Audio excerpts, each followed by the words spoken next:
I'd like to turn a little bit to climate change and the expected impact or possible impact and how that would tie into these regulations and the agency's thinking. According to the third National Climate Assessment, droughts are expected to intensify in most regions in the United States. Additionally, flooding is projected to increase even in areas where total precipitation is expected to decline. The basic message being that climate change will have a dramatic impact on water demand and water use. Could you comment on the importance of the proposed rule and protecting the nation's water supply in light of these projected impacts of climate change? Thank you. Thank you. Well, I think stepping back just a little bit, recognizing that from surface waters in the United States that are in these tributaries or in these traditionally navigable waters, about 100 million people in the United States get their drinking water from surface waters. It's more than 100 million, but I'm just going to use that number. The quality of the water coming into their systems is affected by how development takes place or pollution is discharged above the streams where they receive it. This is one of the key things that the Science Advisory Board pointed out to us, that you have to look at that connection. And so having proper jurisdiction and availing of the pollution control programs that are in the Clean Water Act to those areas is a pretty important thing to protect drinking water.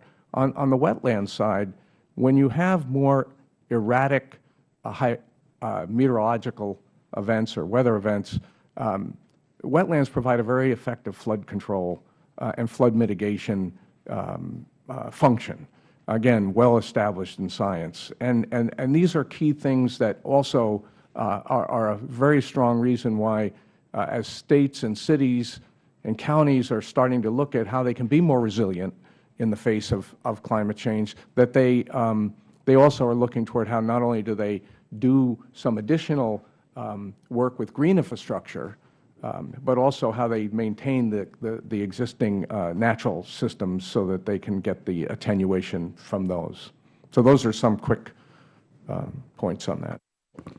I hail from the State of Connecticut, and we both along our coastlines have been looking at these issues as well as significant issues around borders around our streams for exactly this reason, to attenuate the flooding that we've been seeing with these more intense weather events. In your testimony, you discussed the importance of clean water to the nation's economy, listing numbers of businesses and industries that need a reliable supply of clean water to function.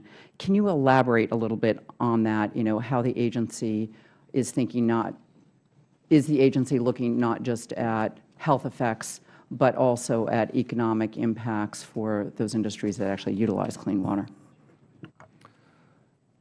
Well, I think three sectors in the economy who absolutely rely on clean water is agriculture, sports, outdoor recreation, hunting and fishing, and manufacturing. I'll say Coca-Cola or Pepsi-Cola or some other drink.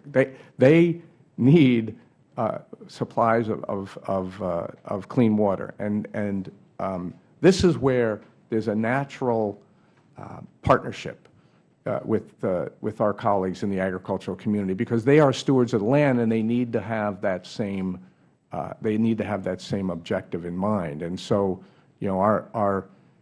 our approach here is to build on their ability to do conservation work, and that is what we want to be able to encourage. So these are pretty broad sectors, but clean water is pretty important to them. I might add that many of our developed parts of the country, cities, have turned back to the waterfronts as a way to spur on economic development and revitalization of their communities. In Baltimore, just north of here, the Potomac River, Cleveland, all of these places have had a resurgence of the vitality of their community around cleaner water than it was 40 years ago. So these are pretty important aspects.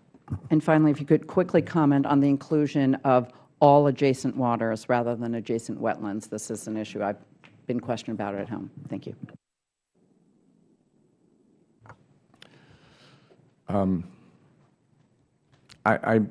There's three perhaps kinds of adjacent waters. Waters is a more general term. You could have an intermittent or a perennial stream that has the characteristics of a bank and a bed and an ordinary high water mark. You could also have wetlands, which have the hydric soils and the hydrophytic vegetation, but you could also have a standing lake.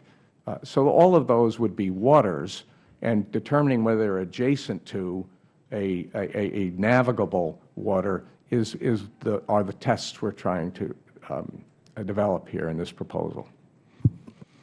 My time's expired. Thank you.